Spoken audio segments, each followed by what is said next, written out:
Então, galera, agora vamos falar sobre fermentação alcoólica, ou seja, produção de álcool a partir da fermentação de açúcares.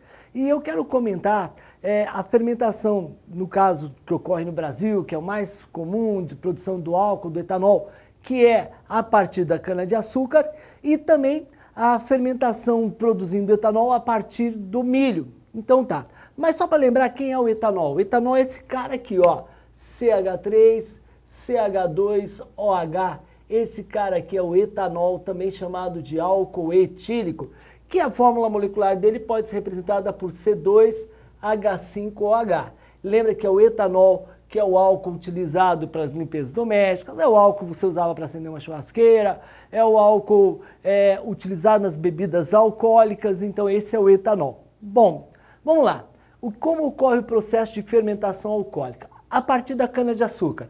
A cana-de-açúcar é rica em sacarose. Sacarose, C12H22O11. Poderia ser a partir da beterraba também, que tem sacarose em menor quantidade que a cana-de-açúcar, mas também tem. Bom, no caso, você vai submeter a presença de água e a uma enzima chamada invertase. Essa enzima vai ajudar na quebra, na hidrólise da sacarose. Hidrolisando a sacarose, eu vou ter glicose e frutose. Uma curiosidade, esta mistura de glicose e frutose é denominada de açúcar invertido, ou inversão da sacarose, daí que a enzima chama invertase. Bom, depois você vai pegar a glicose e frutose, vai submeter a uma enzima chamada zimase, e essa enzima vai quebrar a molécula de glicose, produzindo etanol, 2 mols de etanol, mais 2 mols de gás carbônico. O nome de fermentação vem de fermentare, que significa ferver. Lembra que isso aqui é o gás carbônico, que ele não é solúvel no álcool e nem na água. Então, neste processo, começava a liberar bolhas. Essas bolhas davam uma falsa impressão que aquele caldo estava fervendo. Mas, na verdade, chama de fervura fria, é a liberação de gás carbônico. É claro que a temperatura aumenta um pouquinho, mas não é a fervura nem do álcool e nem da água, porque é uma solução aquosa, e sim liberação de gás carbônico. Então, na verdade, a reação de fermentação é essa daqui. Isso aqui é a fermentação. Esta reação representa a fermentação do açúcar. Porém, este açúcar, a glicose, foi obtido de quem? Da sacarose, da hidrólise da sacarose. Esse é o processo que ocorre no Brasil na produção de etanol a partir da cana-de-açúcar. Então, pega a sacarose, hidrolisa a sacarose, produz glicose e frutose, pega a glicose e frutose e aí você vai produzir etanol mais gás carbônico. A partir do milho, como funciona? O milho, ele tem amido. O milho não tem sacarose, ele vai ter amido. O amido vai ser hidrolisado. Ao ser hidrolisado, ele vai produzir glicose. Lembra que o amido é um polímero de glicose. A glicose, aí, sob a ação da zimase, vai produzir etanol e gás carbônico. Aqui está a reação de fermentação.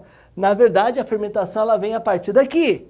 Mas para chegar nesse cara, ou eu saio da sacarose ou eu saio do amido. Existe uma discussão muito grande, qual é mais vantajoso produzir o álcool a partir da cana-de-açúcar ou a partir do milho. Ao passo que no Brasil é produzido a partir da cana-de-açúcar, nos Estados Unidos é produzido a partir do milho. Mas os estudos levam a crer que a produção de etanol a partir da cana-de-açúcar ela é muito mais barata, ela torna o álcool um preço menor. Então o álcool brasileiro acaba saindo mais barato que o álcool americano. Então é muito mais vantajoso produzir a partir da cana-de-açúcar do que a partir do milho. E os fatores são diversos. A relação da plantação da cana-de-açúcar, o próprio tipo de colheita, as enzimas que já estão presentes na cana-de-açúcar e não estão presentes no milho, tem que ser acrescentado. Ao passo que a questão de terra plantada, parece que consegue se plantar mais cana-de-açúcar do que milho. Então são várias situações que levam os estudiosos a dizer que é mais vantajoso produzir o etanol a partir da cana-de-açúcar ao invés do milho. Um cuidado. O etanol ele não é vamos dizer, um substituto para a gasolina, é uma alternativa energética. Lembrem que, cuidado você aí, que nós não podemos pensar assim, acabou a gasolina lá, o petróleo acabou, tal, vamos então plantar combustíveis. Não, corremos um risco muito grande de não plantarmos alimentos e plantarmos somente combustível. Entenda bem o que eu quero dizer com isso. Claro, estamos plantando cereais ou cana-de-açúcar, mas não para alimentação, para a produção de etanol. Isso é um perigo. Então é uma alternativa, não é uma solução. Tá ok? Vamos fazer um exercício sobre isso? O álcool etílico pode ser obtido de várias formas. CH2 dupla CH2 mais água, CH3, CH2OH, método utilizado pelos países onde a indústria petroquímica é avançada, C12H22O11 mais água, formando C6H12O6 mais C6H12O6. O C6H12O6 reagindo, formando 2 mols de CH3CH2OH mais 2 mols de CO2, método utilizado no Brasil, obtendo o álcool da sacarose. Sobre estes dois métodos, podemos afirmar: 01. No processo petroquímico é feita a hidratação do gás etileno. 02. Na fermentação ocorre a fervura fria devido à liberação de gás carbônico. 04. A sacarose pode ser encontrada na cana-de-açúcar e na beterraba. 08. O metanol também é obtido da cana-de-açúcar. 16. No processo petroquímico, o gás etileno é extraído da sacarose. Então, galera, vamos ver essa questão aí, falando sobre os métodos de obtenção de etanol, que é o álcool etílico, que é o álcool utilizado principalmente também como combustível hoje. Então, olha só, na verdade, então, o primeiro método aqui é a reação do gás eteno ou etileno com água, formando etanol. Isso é uma reação de adição. Lembra que vai quebrar a ligação π, água é HOH, o H entra numa ligação e o OH na outra, formando o etanol.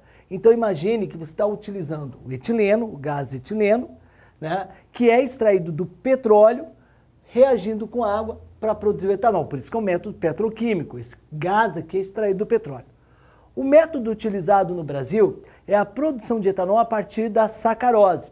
A sacarose é hidrolisada, produzindo glicose mais frutose, isso em função de uma enzima chamada invértase. A glicose e frutose vai, sob a ação de uma enzima chamada zimase, vai produzir etanol mais gás carbônico. Lembrem que o nome fermentação vem de fermentare, que significa ferver, é uma fervura fria, por quê? Por causa da liberação de gás carbônico, que faz surgir as bolhas. Então, olha só, 01. O processo petroquímico é feita a hidratação do etileno? Sim, o etileno é hidratado, é uma reação de adição, né, com água, então é chamada de hidratação. 02. Na fermentação ocorre a fervura fria devido à liberação de gás carbônico? Exatamente. O nome fermentação veio disso. Essa liberação de gás carbônico formou bolhas, as bolinhas ali. E essas bolinhas davam uma falsa impressão de estar fervendo. Como a temperatura era tão alta, então é chamada de fervura fria, fermentação. 02 está certo, então. 04. A sacarose pode ser encontrada na cana-de-açúcar e na beterraba? Sim, tanto é encontrada na cana-de-açúcar como na beterraba. Mais presente na cana-de-açúcar, em maior quantidade, por isso que favorece mais produzir o etanol a partir da cana-de-açúcar. 08. O metanol também é obtido da cana-de-açúcar? Não. O metanol é obtido da destilação seca da madeira e não da fermentação do açúcar. 16. No processo petroquímico, o gás etileno vem da cana-de-açúcar, ele é extraído da cana-de-açúcar? Não. O gás etileno é extraído do petróleo no processo petroquímico. E para nós, óbvio, nós temos petróleo, mas para nós não é vantagem extrair gás etileno para produzir etanol. A gente produz etanol a partir da cana-de-açúcar. O gás etileno é utilizado para produzir um polímero chamado de polietileno. E o polietileno é um tipo de plástico, então a gente não vai perder etileno para produzir etanol se a gente consegue produzir em grande quantidade a partir da sacarose. Bem, então como verdadeira 01, 02 e 04, somatório 07 para essa questão. Continue estudando, continue fazendo os exercícios e continue sempre aqui no Loucos por Saber.